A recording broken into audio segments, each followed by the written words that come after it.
Vamos para a estratégia número 2? Vai lá. Cara, a estratégia número 2 é o seguinte. Essa foi massa pra gente.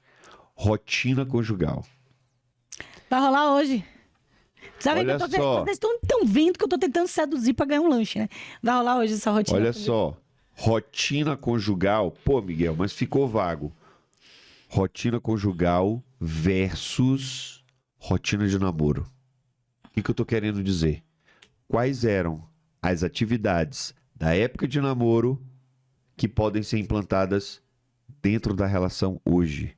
Porque eu tenho certeza que 95% dos casais não têm práticas maritais, conjugais, casados, que comunguem com as práticas que eram da época de namoro. Falar exemplo nosso. O que a gente mais fazia quando a gente namorava? Cineminha. Pra comer? Pipoca. Pipoca. Quando a gente foi restaurar, entrou no processo de restauração conjugal, o que foi que a gente fez? Sexta-feira é o dia da gente? Cinema. Cinema. A2. A2. E criança? Em casa. Pai, mãe, filho não. Pai, mãe, filho não. Ficou um puto até hoje. Pai, Um mãe, tem filho. 14, na gravação desse podcast, um tem 14, outro vai fazer 10 agora. É. E estão indo pra onde? Vamos sair. Pai, mãe, filho não. Pai, mãe, filho não. Eles sabem, quando eles ouvem pai, mãe, filho não, é rotina Do casal. do casal. Então, um E dos trazendo pontos isso que pra- restaurou foi isso. Trazendo isso pra psicologia, Miguel, a nossa vida, ela é feita de experiências. E cada experiência que a gente vive fica armazenada no campo da memória. E a cada experiência a gente atribui um significado e um sentimento, né? Então, as nossas experiências, elas estão todas armazenadas. Quando a gente estava na época de namoro, tinha a paixão, que ela tem uma duração de mais ou menos uns 2 anos. Então, a paixão, ela apimenta a experiência. O sentimento que era colocado na gente em um cinema com pipoca não era o cinema com pipoca. Era a experiência que a gente vivia a 2 naquele momento onde a paixão estava, né, acesa dentro da gente. A paixão, para quem não sabe, ela tem uma duração mais ou menos de uns 2 anos, para que então o amor nasça e seja construído com bases que vai depender da relação.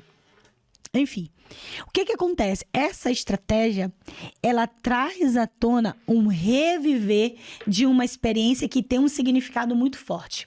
Quando você, que é casada, escolhe algo que você fazia no tempo de namoro, você está revivendo uma experiência que é pautada em sentimentos fortalecedores, que foram os sentimentos pelos quais te fizeram decidir casar. Ok. Então, quando a gente trouxe à tona a estratégia de ter o cinema nas sextas-feiras, a gente revivia a experiência e aquele sentimento do fogo da paixão, ele vinha à tona. Então, ela é uma estratégia que funciona, não porque a gente tirou do nada e fez. Ela é uma estratégia que funciona pautado na psicologia, sim. Tá? Só que fique bem claro isso. Massa. É só fazer um parênteses aqui, eu e o Luciano, quando a gente ia há 20 anos atrás, né? A gente ia pro cinema, eu não sei porque que a gente tinha esse hábito, horrível. A gente chegava, comprava uma pipoca gigante, 2 Coca Zero, e a gente gostava muito de tomar Coca Zero, e a gente enchia... Eu nunca dividi Coca Zero. E Tinha a que gente- ser uma pra mim e uma pra ele. E a gente enchia a pipoca de sal. Muito lembra? sal, muito sal. Muito A sal. boca ficava toda coca. Chega, cortava a boca aqui. Pra que isso? Pra tomar muita Coca Zero. Muito. Porque era um balde gigantesco de pipoca e 2 de 700 de Coca Pedia Zero. pra moça botar sal, ainda pegava um salzinho que a gente ia botando no decorrer, tu lembra? Chapava de sal, pipoca besteira. Pra tomar, Ainda bem que quando a gente restaurou a relação, a gente não trouxe isso aí, né? A gente comia normal. pra tomar muita Já coisa. tinha pipoca doce, eu já ia na doce, tu ia na salgada. É. Na nossa época lá de namoro não tinha pipoca doce. Não tinha no tempo do... 2002, Foi, dos primórdios do cinema. primórdios. Pô, e aí, curtiram a estratégia? Olha só, estratégia número 3. Quando se fala em restauração conjugal, voltando até na teoria dos papéis um pouco, se exerce vários papéis. Ok. Mas em relação conjugal, propriamente dita, eu vou precisar, e essa é a terceira estratégia, eu vou precisar abrir mão de alguma coisa. Tem relação com a decisão? Que tem relação com a decisão. Ok. Então, Miguel, eu precisei romper com padrões negativos de comportamento, de conduta, aprendidos por meu pai. Por exemplo, grosseria. Meu pai era um cara extremamente grosseiro. Eu precisei romper com esse padrão. Um outro padrão que eu precisei romper, e aí foi um processo até natural, porque eu já queria que isso acontecesse, mas eu diminuí, na verdade, eu já tinha parado de fazer trilha quando a gente restaurou a relação. Acho que foi... Não, ainda tava. Foi concomitante? Foi. Se foi... Tu tinha diminuído, mas ainda foi fazia. diminuído, né? Então, eu precisei ser intencionalmente seletivo. Mas, sobretudo, Luciana, eu precisei eliminar as distrações Legal. do que me roubavam da relação. Legal. O que me roubava da relação?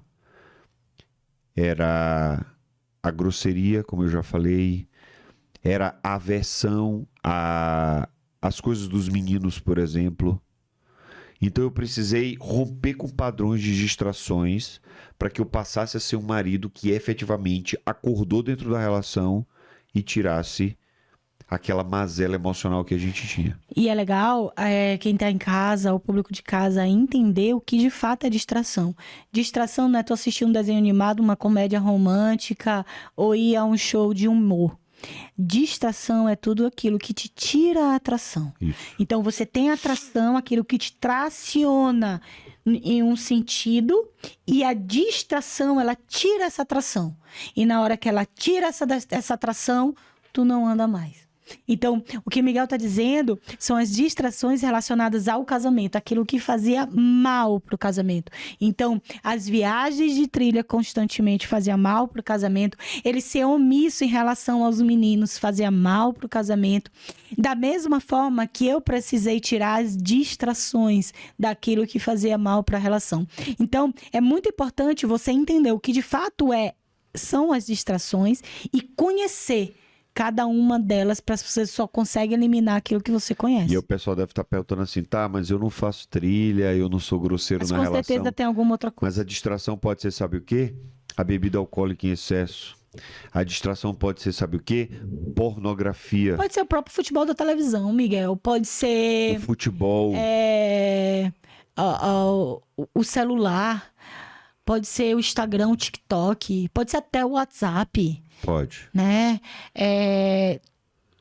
Todo excesso significa uma falta. Todo excesso. Então, não é o futebol, é muito futebol. Não é a bebida alcoólica, é muita bebida alcoólica. Muita bebida. Não é o celular, é muito celular. Muito celular.